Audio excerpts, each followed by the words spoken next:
శ్రీ గురుభ్యో నమ. శ్రీ మహాగణాధిపతి నమ. శ్రీ సరస్వతి నమ. భక్తులరా, వ్యాస మహర్షి రచించిన మహాభారత ఇతిహాసం యథాతథంగా చెప్పుకున్నాం. ప్రతి శ్లోకం దాని అర్థం ఇందులో భాగంగా నిన్నటి వరకు మనం ఆది సభారణ్య విరాట ఉద్యోగ భీష్మ ద్రోణ కన్న శల్య సౌప్తిక స్త్రీ పర్వాలనే 11 పర్వాలు పూర్తి చేశాం. 12వదైన శాంతి పర్వంలో కూడా మనం 111 అధ్యాయాలు పూర్తి చేసాం. 112వ అధ్యాయాన్ని ఈ రోజున ప్రారంభం చేద్దాం. ప్రారంభించే ముందు వ్యాస భగవాను ప్రార్థన చేసుకుందాం. వ్యాసాయ విష్ణు రూపాయ వ్యాస రూపాయ విష్ణవే నమో వై బ్రహ్మనితయే వాసిష్ఠాయ నమో నమః. నారాయణం నమస్కృత్య నరం చైవ నరోత్తమం దేవీం సరస్వతిం వ్యాసం తతో జయముదీరయేత్. సమర్థ సద్గురు సాయినాథ్ మహారాజ్ కీ జయ. యుధిష్ఠిర ఉవాచ కిం పార్థివేన కర్తవ్యం కించ కృత్వా సుఖీ భవేత్ ఏతద్ ఆచక్షతత్వేన సర్వధర్మ భృతాంబరః. మళ్ళీ ఒక ప్రశ్న ధర్మరాజు భీష్ముల వారికి.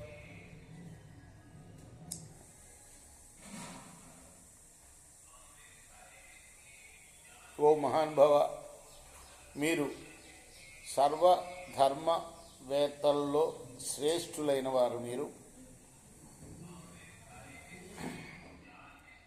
రాజు ఏం చేయాలి, ఏం చేస్తే ప్రజలందరూ కూడాను సుఖంగా ఉంటారు, ఆయన సుఖంగా ఉంటాడు. రాజు సుఖంగా ఉండాలి, ప్రజలు సుఖంగా ఉండాలి. దీని యథార్థ రూపం అంతా చెప్పవయ్యా. భీష్మ ఉవాచ హంతతేహం ప్రవక్ష్యామి శృణు కార్యైక నిశ్చయం యథా రాజ్ఞే కర్తవ్యం యచ్చ కృత్వా సుఖీ భవేత్. భీష్మ వారు చెప్తున్నారు, రాజా, రాజు చేయవలసినది ఏది చేస్తే రాజు సుఖంగా ఉంటాడో ఆ కార్యమంతా నిశ్చయించే నీకు నేను చెప్తాను, విను.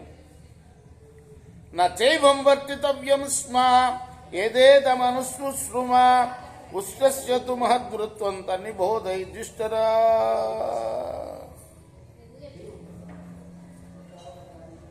దీనికి సంబంధించి ఒక ఒంటె కథ ఉన్నది, వినిపిస్తాను. దానిలాగా మాత్రం నడుచుకోవద్దు. జాతిస్మరో మహానుష్ట్రః ప్రాజాపత్యేయుగే భవత్ తపః సుమధాతిష్టత్ అరణ్యే సంసితవ్రతః. సత్యయుగంలో ఒక గొప్ప ఒంటె ఉండేది. దానికి పూర్వజన్మ జ్ఞానం ఉంది. అది కఠోర నియమాల్ని పాటించేది, వ్రతాలు చేసేది.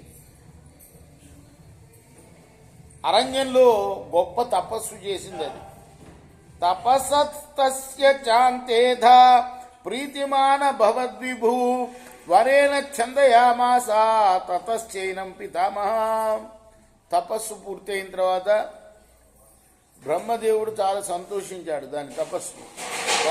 వరం కోరుకో అన్నాడు. ఉష్ట్ర ఉవాచ. ఉష్ట్ర అంటే ఎవరు? ఒంటె. ఒంటె అంటుంది, భగవన్ త్వత్ప్రసాదాన్మే దీర్ఘాగ్రీవా భవేదియం యోజనానాం శతం సాగ్రం గచ్చామి చరితం విభో. దేవా, మీ దయ వల్ల నా మెడ పొడుగ్గా ఉగాక, దానివల్ల 100 యోజనాల వరకు మేయటానికి నాకు మేత దొరుకుతుంది. అది సంగతి. ఎక్కడో 100 యోజనాలంటే 800 మైళ్ళు. 800 మైళ్ళ అవతల ఉన్న గడ్డిని తినాలన్నా కూడా నేను తినేటట్టుగా వరవేయమని. ఏవమస్థితి చోక్తః సహ వరదేవ మహాత్మన ప్రతిలభ్య వరం శ్రేష్టం యయా ఉష్ట్రః స్వకం వనం. అలానే అగుగా కానీ ఆ మహాత్ముడు వరం ఇచ్చాడు. అలా శ్రేష్టమైన వరాన్ని పొంది ఉంటే తన వనానికి వెళ్ళింది. స చకార తదాలస్యం వరదానాత్ సుదుర్మతి నచరితుం గంతుం దురాత్మ కాలమోహిత. ఆ దుష్టమైన ఒంటె కాలమోహితయ్యి వరదానం వల్ల దుర్బుద్ధితో సోమరైపోయింది. ఇంకా మేయటానికి వెళ్ళే అవసరం లేదు కదా, ఎక్కడంటే అక్కడ దానికి దొరుకుతుంది. ఇంకా కాళ్ళు కదిలించట్లా బద్ధకం వచ్చేసింది దానికి. స కదాచిత్ ప్రసాద్యైవ తాంగ్రీవాం శతయోజనాం చచారాశ్రాంత హృదయ వాతశ్చాగాత్తతో మహాన్. ఓసారి అది తన పొడవైన మెడను 100 యోజనాలకు సారించి విరామం ఎరగని మనసుతో మేయటం మొదలుపెట్టింది.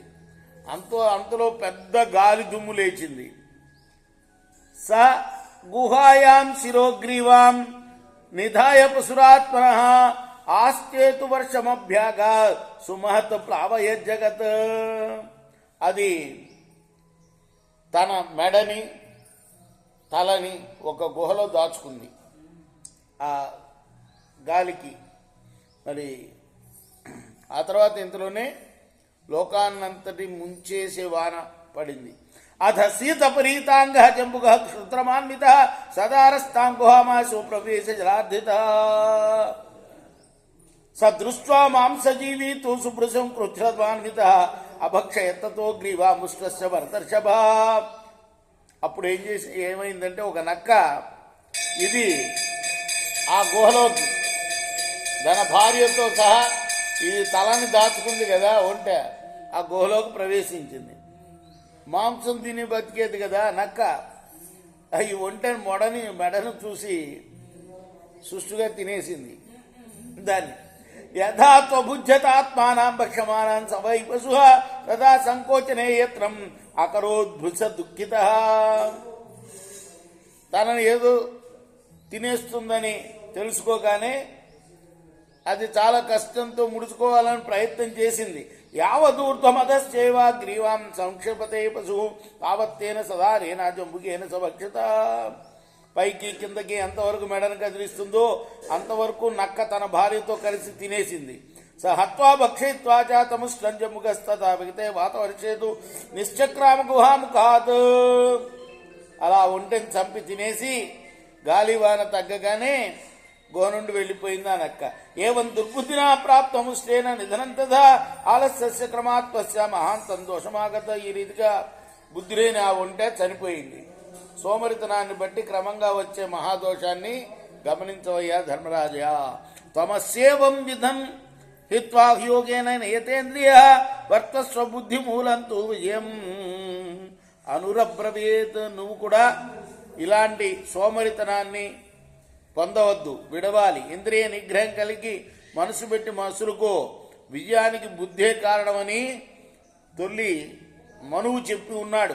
బుద్ధి శ్రేష్టాని కర్మాణి బాహుమధ్యాని భారతాతాని జంగ జగన్యాని భార ప్రచవరాణి చ. బుద్ధిబలంతో చేసే పనులు ఉత్తమమైనవి, బాహుబలంతో చేసేవి మధ్యమాలు, కాలిబలంతో చేసేవి అధమాలు. బరువు ఎత్తుకునే పనులు అన్నిటికన్నా అధమం. రాజ్యం తిష్టతి దక్షస్య సంగృహీతేంద్రియస్య చ ఆర్తస్య బుద్ధి మూలం హి విజయం అమర బ్రవీద్. జితేంద్రియుడు కార్యదక్షుడు అయిన వాడికే రాజ్యం నిలుస్తుంది. ఆపదలో ఉన్న వారికి బుద్ధి మూలకంగానే విజయం కలుగుతుందని మనువు చెప్పాడు.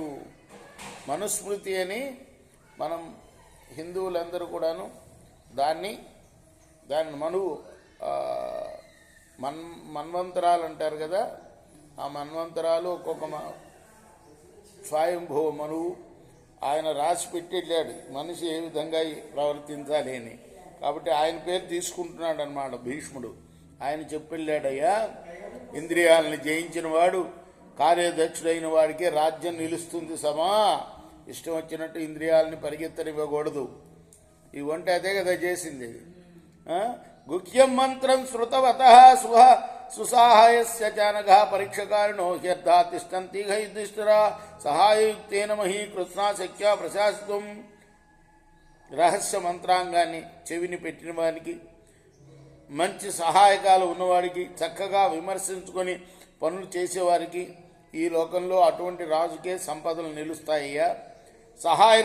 సహాయకులతో కూడిన రాజు సంపూర్ణ మహీమండలాన్ని పరిపాలించడానికి సమర్థుడవుతాడు. మంచి సహాయకులు కూడా ఉండాలి ఆయనకి. ఇదం నిసద్భి కథితం విధిజ్ఞై పురా మహేంద్ర ప్రతిమ ప్రభావ మయాపి చోక్తం తవ శాస్త్ర దృష్ట్యా యథైవ బుద్ధ్వా ప్రచరస్వ రాజన్ పూర్వం. రాజ్య పరిపాలనా విధానం తెలిసిన సత్పురుషులు ఈ విషయాన్నే చెప్పారు. నేను కూడా శాస్త్ర దృష్టిని అనుసరించి నీకు చెప్తున్నాను, బాగా ఆలోచించుకొని చెప్పినట్లుగా చేయవయ్యా. కృష్ణార్పణమస్తు. సాయి కృష్ణార్పణమస్తు. స్వస్తి ప్రజాభ్య పరిపాలయంతాం న్యాయ మార్గేణ మహిమహీషా. గోబ్రాహ్మణేభ్య శుభమస్తు. నిత్యం లోకా సమస్తా సుఖినో భవంతు. కృష్ణార్పణమస్తు. సాయి కృష్ణార్పణ.